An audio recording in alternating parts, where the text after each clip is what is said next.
Now I'm gonna work on a squinge.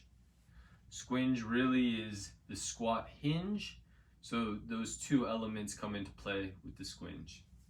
My squinge is really more of a quarter movement or even an eighth movement. It's a micro squinge because if I get too deep into this movement, I dump too much into the front chain. So we start with our hinge, our feet about this width apart. I can imagine I have a piece of paper. I'm loading on that outside edge, no pressure really through my heels. They can be on the ground or they can be slightly elevated. And then I want my knees to start neutral and kind of internally rotate. Again, I can create that pressure system going out, and then I just hinge forward.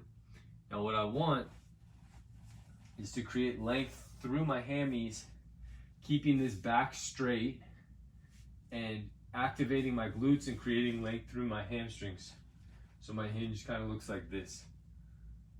Then that action I pull back, and that's the little micro movement. Same thing with the squat, starting that hinge.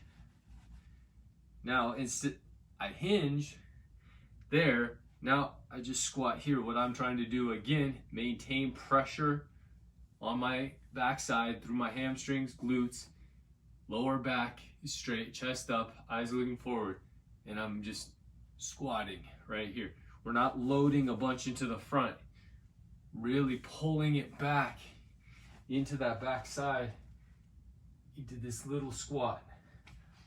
Combining those two, I'm gonna squat and then hinge. I'll use a wall to stabilize myself, and I'll start with the action.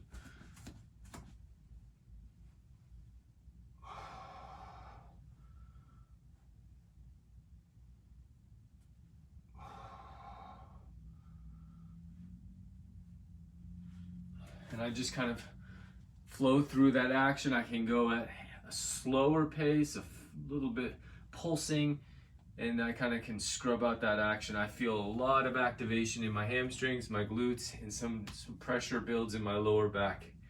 But this one's really important for me to do, and that's the squinge.